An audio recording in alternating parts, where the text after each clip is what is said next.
আসসালামু আলাইকুম হালাল কুকুর ভাই, প্রচন্ড বাতাস আসতেছে সকাল থেকে। আর দেখেন মানে রোদ দেখলাম না, এই মাত্র রোদ দেখলাম ভাই। এখন দেখেন আকাশের অবস্থা, এই মাত্র একবারে ধরেন 1 মিনিট আগে রোদ দেখছি। হ্যাঁ, এখন আবার আকাশ মেঘলা হয়ে গেছে।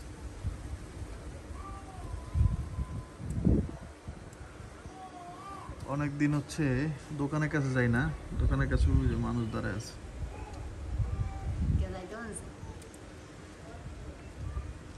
যাই না হচ্ছে যে কি করব, মানে আগে তো হুজুর ছিল, হ্যাঁ, মসজিদে, ওখানে যাইতাম, কথাবার্তা বলতাম, চাটা খাইতাম, নামাজ পড়তাম।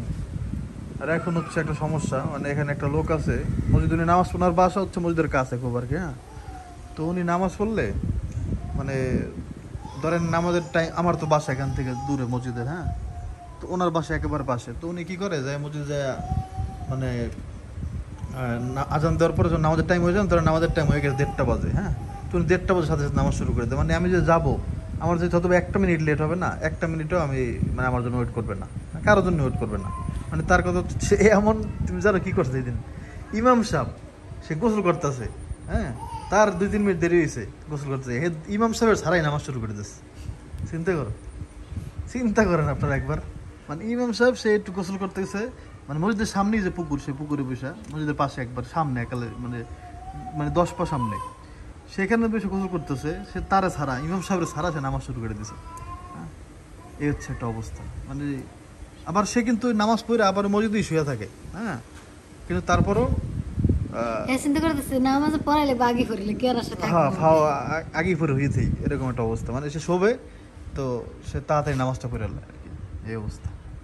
আর তার বুঝাইলেও সে বুঝে না, হ্যাঁ, যে মানুষ তো আসবে, বা আসে না, যে একটা মানুষ এক জায়গায় থাকে, একসাথে নামাজ পড়ে, তো ওই লোকটা আসলো না কেন, বা ওই লোকটা আসতেছে মনে হয়, একটু ওয়েট করি, এরকম চিন্তা ভাবনা তার মধ্যে মানে বিন্দু পরিমাণও নাই। সেই ইমাম সাহেবের ছাড়াই নামাজ পড়ে আল্লাহ, আপনি বুঝেন তাহলে তার অবস্থা দেখি। এটা কি শাপলা পাতা, শাপলা গাছ হয়েছে, ওই যে দেখছো, এই যে দেখো না, ওই দিক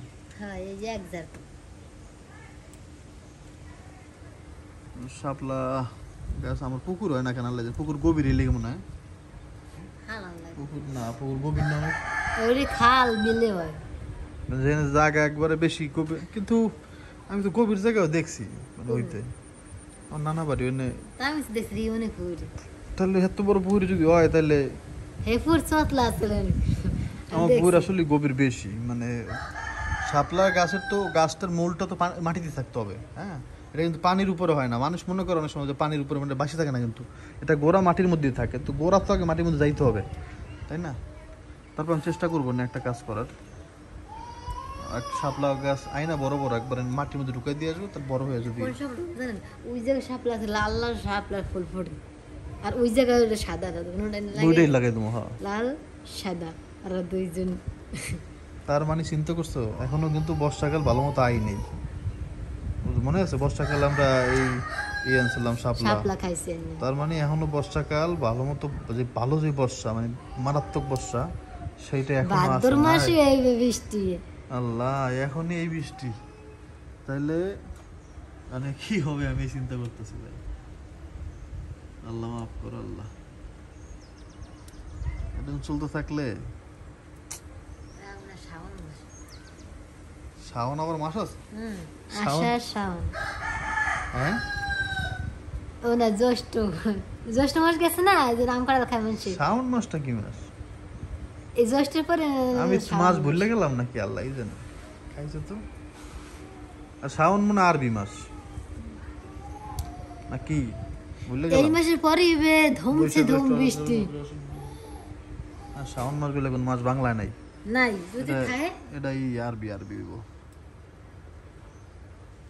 আপনারাই বলেন, হয়তো আমাদের ভুল হইতেছে। আকাশ, এই যে আবার বৃষ্টি শুরু হইতেছে। বৃষ্টির মধ্যে খাইতে কি জানেন, গ্যাসটা থাকলে একটা কলি পিঠা খাইতেন রে। আমরা পিঠাই তো খাওয়াই না আমাকে, আপনি করেন ডায়েট, পিঠে খাবো কোন জায়গায় দিয়ে। আসলে পিঠা বানাইতে তো খালি এখন বুঝলেন কত একটা গরু, মাশাআল্লাহ। এই গরুটার দাম আছে ধরেন 60,000 টাকা। আমাদের কুরবানি গরু প্রায় এরকমই ছিল। এরকমটা বড় সব।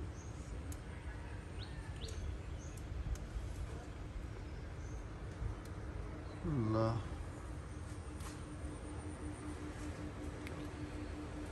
বৃষ্টি শুরু হয়ে যাবে। বৃষ্টি বৃষ্টি শুরু হয়ে গেলে তো ভালো লাগে না। কেমনে যাবে দিন খেয়াল। দেখেন একটা জিনিস, একটু হলো তো, এটা হলো আলমারিটা হলো, মানুষের জীবন কেমনে পরিবর্তন হয় দেখেন। এটা নিয়ে দেখাই, এ না ওইটা না, এটা হলো, এটা এটা জিনিস দেখলে বুঝবেন। ওই যে পিৎজার আছে না মশলা, এটা বাড়ি ওই যে উপরে পিৎজার উপরে দেওয়া। এইটা, এইটা। হ্যাঁ দূর, কি বুঝাই আর বুঝে কি। ইস ইস্ট না, এটা এটা হচ্ছে ইস অরিগানো। আরে দেখেন একটা সময় এসব পিৎজা কত কিছু খাইতাম, এই জন্য অরিগানো আইনা রাখছি। হ্যাঁ, আর এখন পিৎজার কথা মনেও পড়ে না। হ্যাঁ, তো এটা থেকে একটা জিনিস মনে রাখবেন ভাই, হ্যাঁ, মানে জীবনটা হচ্ছে অনেক বেশি পরিবর্তনশীল। হ্যাঁ, আপনার জীবনে কি হবে ভাই আপনি জীবনে বুঝতে পারবেন না। হ্যাঁ, একটা সময় মনে করছি আমি অনেক পিৎজা খাবো, কিন্তু এখন পিৎজার কথা মনেও পড়ে না। একটা সময় বাড়ি বানানোর সময় মনে করছি যে এই বাড়ির মধ্যে আমি এটা করবো ওইটা করবো, এইখানে বসে ওইটা করবো, ওইখানে বসে ওইটা করবো। যেমন এই রুমটা, এই যে এটা রুম দেখতে পাচ্ছেন না, এটা হচ্ছে ড্রয়িং রুম। তো চিন্তা করছিলাম যে এদিকে সোফা থাকবে, হ্যাঁ, আর এদিকে হচ্ছে টিভি থাকবে বড়। হ্যাঁ, এখানে বসে আমরা ভাই বোন সবাই মিলে, ফাহিমা মহিমা সবাই মিলে হচ্ছে ভূতের সিনেমা দেখবো, হরর মুভি। এরকম অনেক চিন্তা এক সময় করছি। হ্যাঁ, কিন্তু দেখেন এটা এখন আর সেটা সম্ভব না। আর হচ্ছে ওটা এখন মনেও করতেছে না, সম্ভব না যেটা সেটা মনে করেও বাকি লাভ, তাই না? যাও তুমি যাও আব্দুর কাছে। তো মানে তখন কিন্তু এই চিন্তা করি বাড়িটা বড় করে করছি। হ্যাঁ, যে এরকম এরকম এখানে এটা করবো, ওখানে এটা করবো, ওইখানে বোন থাকবে। হ্যাঁ, যেমন ঘরের মধ্যে সিঁড়িটা করার একটা কারণ হচ্ছে ফাহিম এক সময় বলছিল যে আমরা সিঁড়িতে পয়সা, এরকম তো সিঁড়ি থাকবে না, মানে সিঁড়িতে পয়সা ভাত খাবো। হ্যাঁ, এটা একটা স্বপ্ন ছিল, তো এই জন্য ঘরের মধ্যে সিঁড়ি দেওয়া। কিন্তু এখন কিন্তু সেটা হয়তো বা কেমনি বা পসিবল, তাই না? খাইলেও হয়তো বা 2 দিন এসে খাবে, পরের দিন চলে যাবে, এরকমই তো।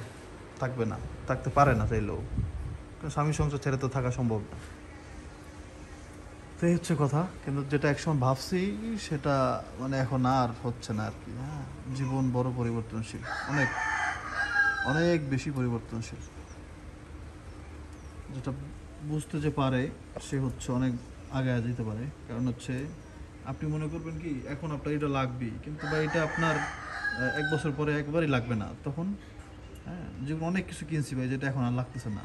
হ্যাঁ, মানে সময়ের সাথে সাথে সব পাল্টায় যায় ভাই, এই জন্য চিন্তা ভাবনা করে সব করা উচিত। আর একটা জিনিস করবেন, মা বাবার কাছ থেকে দোয়া নেবেন আর আল্লাহর কাছে বলুন, আল্লাহ যেটা আমার জন্য ভালো উত্তম সেটা তুমি আমার দিয়ে করাও, তাহলে আল্লাহ আপনার ব্যবস্থা করে দেবে, আপনার আর ভুল সিদ্ধান্ত নেওয়া লাগবে না। হ্যাঁ, আশা করি বুঝতে পারছেন ইনশাআল্লাহ।